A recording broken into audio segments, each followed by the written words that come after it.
Welcome to Taiwan is Helping on ICRT, where we discuss how Taiwan is helping other nations, particularly during the COVID-19 pandemic. ICRT. I'm Ryan Drillsma, and I'm here today with Dr. Fuchen Teng, Assistant Professor at the National Taiwan University of Science and Technology. Professor Teng, how are you today? Great. Hi, everyone on ICRT. It's great to meet you. Now, you are a professor in urban geotechnical engineering, disposal of radioactive waste. Is that correct? Yes. Could you explain to our viewers and our listeners who might not know what geotechnical engineering is? Okay, so it's actually a geotechnical. The works in urban area like the underground works, like underground construction. We build up the MRT stations, the tunnels, and we're dealing with the difficulty soils that when you doing the construction inside, you probably encounter a lot of problems that we try to make it with new methodology. That's the geotechnical engineering. Okay, what sort of problems do you encounter? For example, if you're building up the MRT station, if the soil is quite weak, you probably have a large deformation and then affecting the buildings nearby, and then probably costs you a lot of money to pay for the neighbors. So right. That's the problem. So the soil is quite soft, especially in big cities like Chicago, like Tokyo, Shanghai, Taiwan, Taipei. We always have very soft soils in the big city. So that's why we try to improve it. Okay, and how about the disposal of radioactive waste, that part of your research? Okay, so it's part of my previous experience when I work in a consulting firm. We are dealing with the radioactive waste, which is mainly come from nuclear power plant in Taiwan. We have several kind of levels of red wastes, and then we necessary to find places to storage or to disposal of those wastes in the future. So we are working on how we can safely store those wastes, and then how we can protect the human beings or the environment without any pollutions. Okay, and this is always quite a big issue in Taiwan, isn't Right. it? Because there's always quite a lot of controversy over nuclear power plants. Yes. Okay.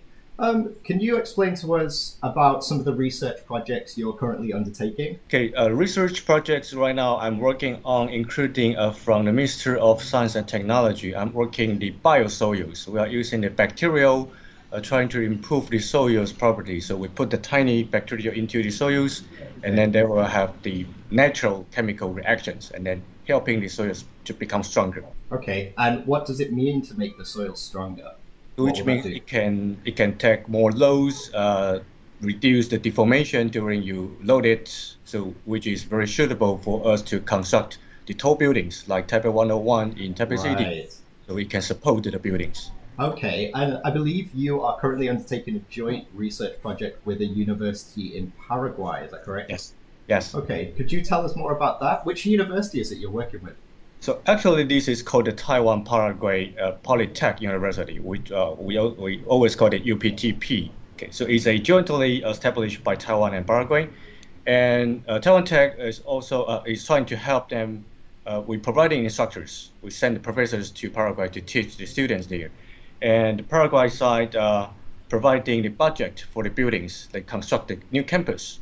So we planned within 10 or 15 years, we try to make this university to become the best science and technology university in Southern America. Is that because this is an area that Taiwan specializes in that Paraguay perhaps lacks? Yep, I think this is because of the special relationship between Paraguay and Taiwan. So we, for a long time, the Taiwan kept sending the agriculture's economics team to helping Paraguay, but this is the first time we send out a higher education team, trying to establish a new university. Okay, why did this project get started? What was the reason behind it? Okay, so it's a long story. It's back to 2017 or 16 when the Paraguay Minister of Industry and Commerce visited Taiwan, and they kind of visit somewhere they said they want some high-tech factories set up in Paraguay. Okay. And then they're asking how many engineers you have there. They kind of think a while, and then we don't have that much engineers that can help manufacturing the chips or something else. So that's why they come out this idea that we probably need one university very special for technology, training engineers with a very, very sharp technology.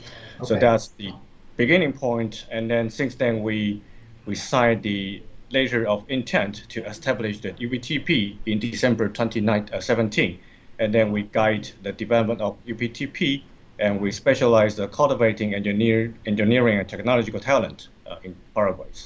And we offer in 4 degrees, 4 departments there: the civil engineering, information engineering, industrial engineering, and mechanical engineering. Great.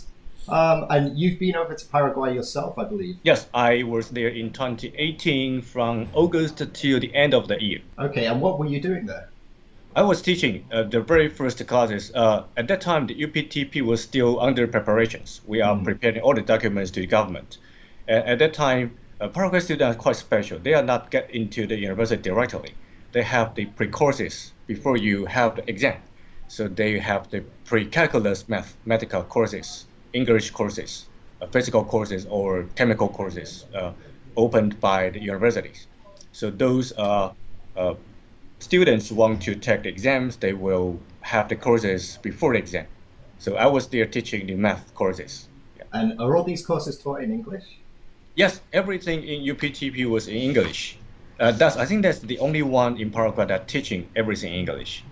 Oh, okay. So this is a very special project for that country. Yes. Okay. Did you receive any help from the Ministry of Foreign Affairs with this project? Definitely, they help a lot. They assist us in many aspects, because this project is very important and long-term commitment between 2 nations. So MOFA, which is the government unit in Taiwan that handle these affairs, that provide anything we need, like the budgets, the documents, all the information we need, and especially the embassy in Paraguay that helping us a lot. The most important thing is the communications between the Paraguay government and our team. Sometimes we have a little bit problems between the communications, and we also send the equipment for experiments, and so they're helping us to custom clearance during the process. Okay. And also helping us holding the enrollment exam in every February. Okay. So, and also the most important, take care of our professors in Paraguay, that especially in pandemic affecting. So we do really need this kind of helping. Yeah. Right. I was going to ask you, has the pandemic affected your ability to conduct research or teach over in Paraguay? Yes, definitely affected a lot. The first of all, that the traveling is very difficult during the pandemic. So we are very difficult to find the professors willing to go to Paraguay, because of this very risky when you take the flights to Paraguay, especially it's a long way from Taiwan to Paraguay. The fastest flight probably take you 40 hours. That's a long time. It's a long time. It's very exhausting. And I think this is the first one that affecting the willing of the professors go there. And the second one, because the Paraguay, the capital was locked down, so no physical courses are allowed. So most of the university they are doing, they just suspend the courses. They stop the courses for several months. UPTP is the only one that opening regular online courses, and then we complete everything on schedule. Okay, so I think this is how we achieve the teaching. How are things like engineering taught online? Sometimes we still talk about theory, right? So we have the online tool that talk to students, and then we can do the drawing on the software as well. And we also have the TAs. The TAs will help us to communicate with the students and then answer the questions to the students. And then we have the forum that for the student to leave their questions, and the professor will answer their questions there. Okay. It sounds like you've got a good system set up, considering how things are going with the pandemic. Yes. Despite everything that's happened this year, what are some achievements that you've seen over the past 3 years since the project began? Yes. So from 2018, we have the first courses till now. It's almost 3 years. So during that period, we already opened 50 courses, and then we sent out 20 professors to Paraguay. So this is pretty difficult. And as I said, during the pandemic, many universities in Paraguay was locked down, and then they are not teaching anymore. So we still do online courses using the Taiwan Tech's software, Taiwan Tech's resources to provide the educations to the students. So, and then we also hold the so-called remote or online teaching learning accomplishment presentation forum at the end of the semester. So we have some projects which is complete by Paraguay students, also Taiwanese students. So we have the online discussions, online cooperations, and then complete the project and then presenting to all the departments, all the students there. Okay, so this is quite special, as I said. And then the next year, the third year, we will have 100 students coming from Paraguay to Taiwan. They will stay here for a year. They will study at Taiwan Tech.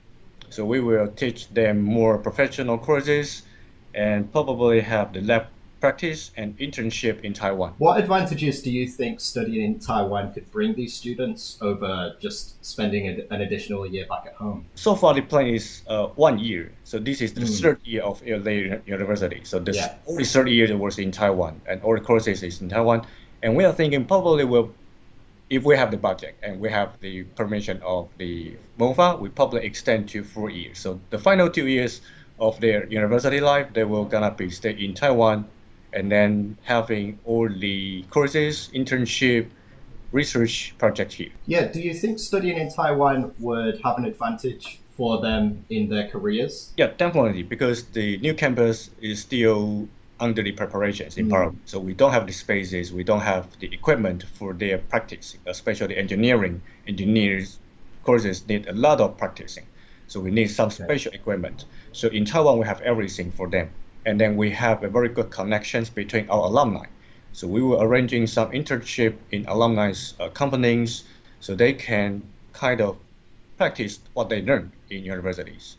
So and then get back to Paraguay and then try to make a link between Taiwan company or Taiwan academic team to Paraguay. I see. So is the hope that more students from Paraguay will live and work in Taiwan in the future? Yes. Every year, 100 students. Okay, that's great. How has the government in Paraguay reacted to the exchange that you're doing? Yeah, they're kind of very exciting about this one because this is probably the first university doing so. They're sending the students, the whole year students, 4 departments, and then going back, go to another country and then studying there. And the most important, the Taiwan government give them a scholarship. Yeah. Okay, so basically, which is a very good thing for the students as well. Yeah. Okay, that's great. Thank you for speaking to me today, and I wish you all the best with the project in the future. Thank you so much. Okay, goodbye. Goodbye.